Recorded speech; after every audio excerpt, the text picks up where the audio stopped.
hey Trinity, here's the second part of this look at our Messiah as everlasting Father. And I want us to talk about what it means for us today, and how is it good news that the Messiah who was born is the one who brings in an everlasting reign. And in what ways is that good news for us?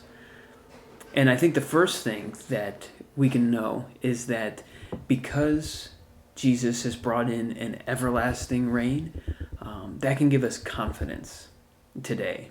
I mean, think of any political system that exists, or any government structure, any rule that is out there, and you think about one of the important things a new leader needs to bring to the table when they seek to rule is a sense of stability, a sense of confidence that one can know what's going to happen from one day to the next. If you think about economies, which is such a big part of any governmental system, what is important is a sense of confidence in what's going to move ahead. You hear about it all the time when you talk about the stock market and investors and futures trading and all of this stuff.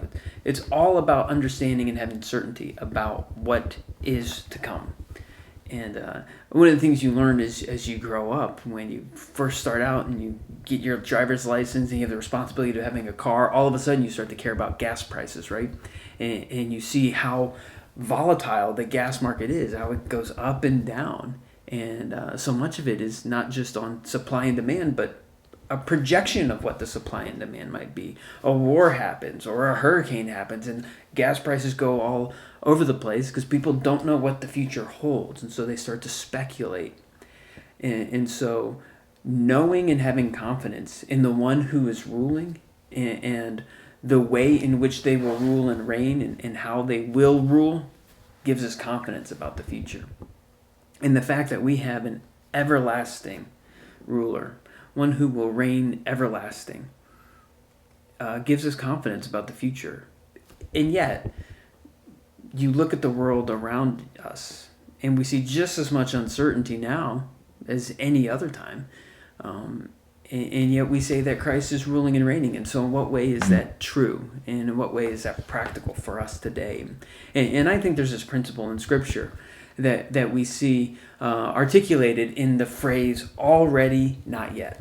And what that means is there's this kind of dual nature to Christ's reign. In one sense, he is already reigning on the throne. We see that in Scripture, that he is at the right hand of God. He's already reigning. He has accomplished what he set out to do in its entirety. There's no more things that he needs to do in order to defeat the powers of sin and death. He has accomplished it all. So he is reigning.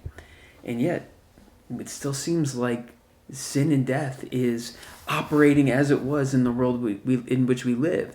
And so there's also this not yet component. And while he has defeated and given the decisive blow to sin and death, we are still awaiting a time for his rule and his reign to be completely and fully realized as he brings about his kingdom through his kingdom people on earth now. And as we enter into that time of waiting for his return, we're in this not yet phase where we know there's this already that's come to fruition, but it hasn't come into fruition fully and completely yet. And so we live in this really real, broken world. In fact, church historians have looked at the church, the body of believers, and said it's made up of two people. One is the church triumphant. And the church triumphant is actually those who are already dead. They're just waiting for the consummation. They have fought the good fight, and they are waiting for his reign to be complete. And then the other one is called the church militant. And that's the church that's still in the fight, that's still in the battleground, that's still waiting for that day to come. And will still experience wins and losses as it's going through the battle. And so we can have confidence today because we know how the outcome lays. We know how the outcome follows through. Even though we are part of that not yet movement, we are part of the church militant, We're part of the ground troops that are still in the battle. But we can have confidence because we know how it will end. And so I think what's an important principle for us today is as we go through life and we go through the difficulties of life, the ups and the downs, recognizing the confidence that we have. Part of it is in that not yet category, and part of it is in that already category of we know what's to come.